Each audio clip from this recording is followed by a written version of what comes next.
ওই গো বউ, এদিকে এসো। এক গ্লাস জল দাও আমাকে তাড়াতাড়ি, বড্ড হাঁপিয়ে গেছি। এই তো আমি এদিকে রান্না করছি। মা রূপা, এদিকে আয় তো মা তাড়াতাড়ি। তোর বাবাকে তাড়াতাড়ি এক গ্লাস জল দে মা। দিচ্ছি মা। রূপা ঘরের ভেতর থেকে এক গ্লাস জল নিয়ে তার বাবাকে দিল। মোহন জল খাওয়া শেষ করে তার বউ কমলাকে বলল, আজ কি রান্না করেছো বউ? আমি তো কোনো বাজারও করতে পারলাম না। ঘরে একটু চাল ছিল আর নদীর পাড় থেকে দুটো হাঁসের ডিম কুড়িয়ে পেয়েছিলাম, ওগুলো দিয়ে আর চালিয়ে নিয়েছি।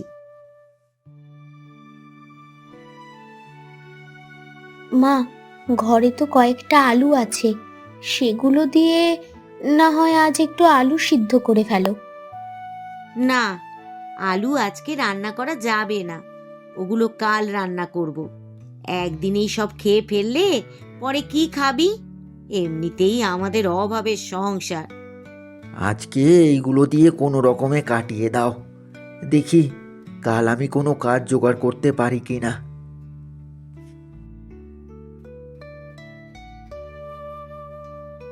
আকাশ অন্ধকার হয়ে আসছে, একদম কালো মেঘে ঢেকে গেছে। যে কোনো সময় ঝুপ করে বৃষ্টি নামতে পারে। তাড়াতাড়ি রান্না শেষ করতে হবে, না হলে আজকে না খেয়ে থাকতে হবে সবাইকে। বলতে না বলতেই ঝমঝম করে বৃষ্টি শুরু হয়ে গেল। কমলা রান্নাও পুরোপুরি শেষ করতে পারল না। এ কি হলো, রান্নাটাও তো শেষ করতে পারলাম না, বৃষ্টি শুরু হয়ে গেল। এখন আমরা কি খাবো বলো তো? মা, ঘরে তো একটা উনুন আছে, ওই উনুনটাতে আগুন জ্বালিয়ে রান্নার যেটুকু বাকি আছে সেটুকু শেষ করে ফেলো। না, আর অল্প একটু রান্নাই বাকি ছিল। এটুকুর জন্য আর নতুন করে উনুন জ্বালিয়ে জ্বালানি অপচয় করতে হবে না।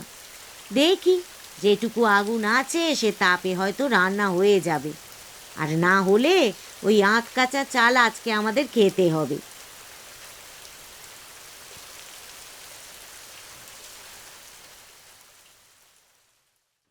মা দেখো, চাল থেকে জল পড়ছে ঘরের মধ্যে, এত বড় ফুটো হয়ে গেছে যে পুরো ঘর জলে একদম ভেসে যাচ্ছে। দাঁড়াও, আমি একটা বালতি নিয়ে আসছি, জল আটকাতে হবে তো। যেভাবে বৃষ্টি শুরু হয়েছে, মনে হচ্ছে পুরো ঘরটাই আজকে আমাদের মাথার উপর ভেঙে পড়বে। কি যে করব, একদিকে কোনো কাজ নেই, খাবার জোগাতে পারি না, আর অন্যদিকে ঘরের চালের এই অবস্থা। কি করব কিছুই বুঝে উঠতে পারছি না। ভাবছি একবার মহাজনের কাছে গিয়ে তার কাছে সাহায্য চাইব। তুমি কি বলো রূপার মা? মহাজনের কাছে গেলেও তুমি কোনো সাহায্য পাবে বলে আমার মনে হয় না, কিন্তু তারপরও মনের সান্ত্বনার জন্য একবার গিয়ে দেখতে পারো। পরদিন সকালে মোহন মহাজনের বাড়ির দিকে রওনা দিল। কিরে মোহন, হঠাৎ তুই আমার বাড়িতে কি উদ্দেশ্যে এসেছিস? কি দরকার? মহাজন, আপনার কাছে এসেছি একটু সাহায্যের জন্য। আমাকে কিছু টাকা ধার দিন। আমার বাড়ির চাল একেবারে নষ্ট হয়ে গেছে। বৃষ্টিতে সমস্ত জল আমার ঘরের ভেতরে এসে পড়ে।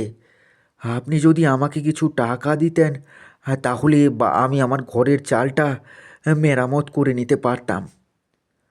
বাড়িটা আমার কাছে বন্দুক দিয়ে আমার থেকে টাকা তো তুই অনেক আগেই নিয়ে রেখেছিস। সেই টাকা তো এখনো তুই পরিশোধ করতে পারিসনি।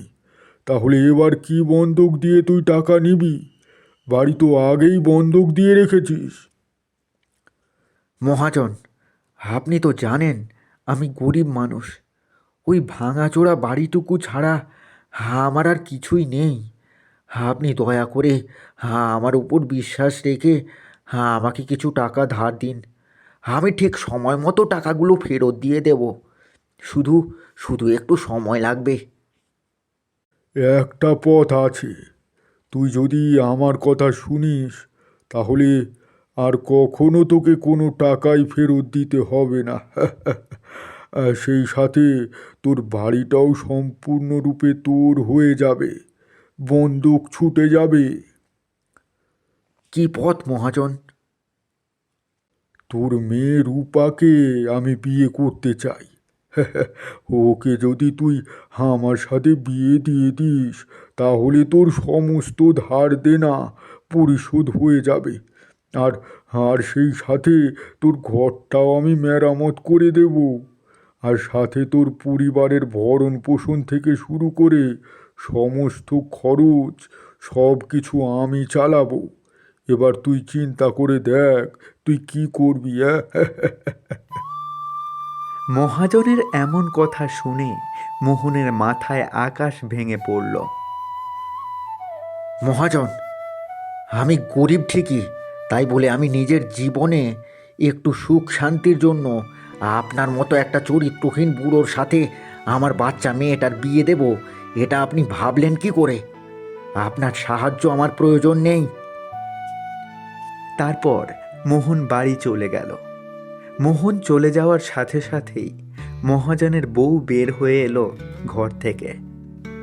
ছি ছি ছি ছি, এ কি শুনলাম আমি? শেষ পর্যন্ত কিনা নিজের নাতনির বয়সের মেয়ের দিকে নজর গেল তোমার, হ্যাঁ? একটা পা তো কবরের দিকে বাড়িয়েই রেখেছো, আর এখন তোমার বিয়ের স্বাদও কমে না, না? এবার যদি তুমি ওই মোহনের মেয়েকে বিয়ে করেছো তবে আমি তোমায় পুলিশে দেব। কি, তোর এত বড় সাহস? আমার খেয়ে আমার পরে আবার আমার সাথেই গলাবাজি করছিস? এই কথা বলেই মহাজন তার বউকে প্রচণ্ড মারধর করল। এদিকে মোহন তার বাড়িতে যেতেই তার বউ কমলা বলল, এসেছো তুমি? মহাজন কি টাকা দিয়েছে? ওই মহাজনের নাম আর মুখে নিও না বউ। ওই লোকটা একটা অমানুষ। ওই শয়তানটা সামান্য কটা টাকার জন্য আমার মেয়েকে কিনা বিয়ে করতে চায়। কি বলছো কি তুমি? আর এত রেগে যাচ্ছ কেন? কি হয়েছে? আমাকে সবকিছু খুলে বলো তো। মহাজনের কাছে টাকা চাইতেই সে আমাকে বলল, আমি যদি আমার মেয়েকে তার সাথে বিয়ে দিই তাহলে সে আমার ঘর বিনামূল্যে ঠিক করে দেবে, আর সেই সাথে আমার পরিবারের সব খরচ ও ভরণ পোষণের দায়িত্ব সে নেবে। একবার চিন্তা করে দেখো, কত নিকৃষ্ট মনের মানুষ হলে অমন বুড়ো একটা লোক আমার মেয়ের মতো একটা বাচ্চা মেয়েকে বিয়ে করতে চায়। আমাদের মেয়েকে এখন সাবধানে রাখতে হবে বউ। মহাজন যে কোনো সময় ওকে উঠিয়ে নিয়ে যেতে পারে। তুমি ওকে বাড়ি থেকে একদম বের হতে দিও না, আর যত তাড়াতাড়ি সম্ভব একটা ভালো ছেলে দেখে মেয়ের বিয়ে দিয়ে দিতে হবে। কিন্তু আমরা তো গরিব, আমাদের মেয়েকে কে বিয়ে করবে বলো তো? বিয়ে করলেও হয়তো অনেক কিছু যৌতুক হিসেবে চাইবে। পৃথিবীতে এখনো হয়তো কোনো না কোনো ভালো মানুষ আছে যে গরিবের দুঃখ বুঝবে। হয়তো এমন কেউ আমার মেয়ের জন্য অপেক্ষা করছে যে যৌতুক ছাড়াই আমার মেয়েকে বিয়ে করবে। তুমি কোনো চিন্তা করো না, আমি কয়েকদিনের মধ্যেই ভালো ছেলের সন্ধান নিয়ে আসব। তাদের কথা শেষ হতে না হতেই শহর থেকে আসা একটা ছেলে তাদের বাড়ির সামনে এসে ডাক দিল, বাড়িতে কেউ আছেন? আমাকে একটু জল দিতে পারেন? বড্ড দূর থেকে এসেছি, কাউকে চিনি না, খুব তেষ্টা পেয়েছে, অনেক হাঁপিয়ে গেছি, আমাকে এক গ্লাস জল দেবেন দয়া করে। কে আপনি? আপনাকে তো আগে কখনো এই গ্রামে দেখিনি। আপনি দাঁড়ান, আমি আপনার জন্য এক্ষুনি জল নিয়ে আসছি।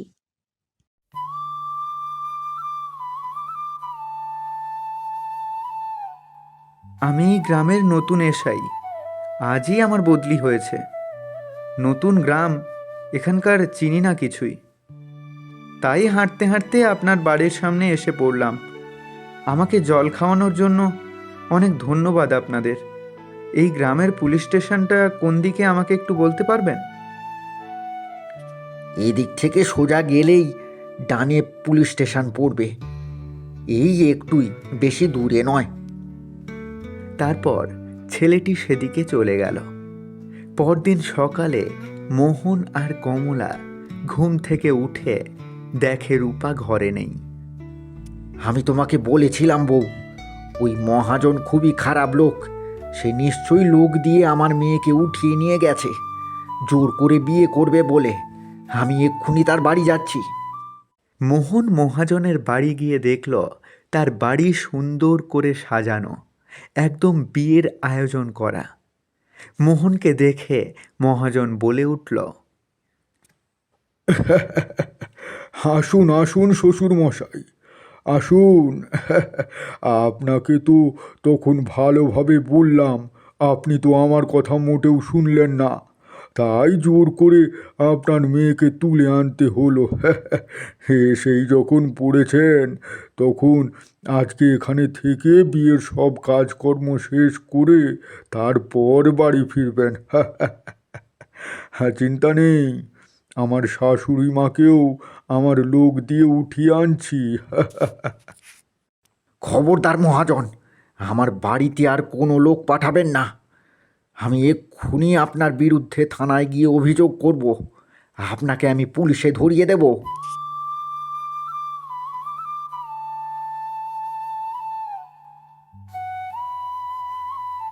মহাজনের লোকজন ততক্ষণে মোহনের পিছু নিয়েছে। তারা লাঠি সোটা নিয়ে মোহনের পিছন পিছন দৌড়াচ্ছে, কিন্তু মোহন থামার পাত্র নয়। সে এক দৌড়ে একেবারে থানায় গিয়ে নতুন এসআইয়ের সামনে পড়ল। আরে আপনি তো সেই লোক যার বাড়িতে আমি গতকাল গিয়ে জল খেয়েছিলাম। কি হয়েছে? আপনি এত হাঁপাচ্ছেন কেন? মোহন এক মুহূর্ত দেরি না করে পুলিশকে সব কিছু খুলে বলল, আর তারপর মোহনের সাথে মহাজনের বাড়ির দিকে রওনা দিল। এত বয়স্ক মানুষ হয়ে আপনি একটা বাচ্চা মেয়েকে জোর করে বিয়ে করতে চাইছেন? এর থেকে বড় অপরাধ আর কি হতে পারে? তাই আপনাকে আমি গ্রেপ্তার করলাম।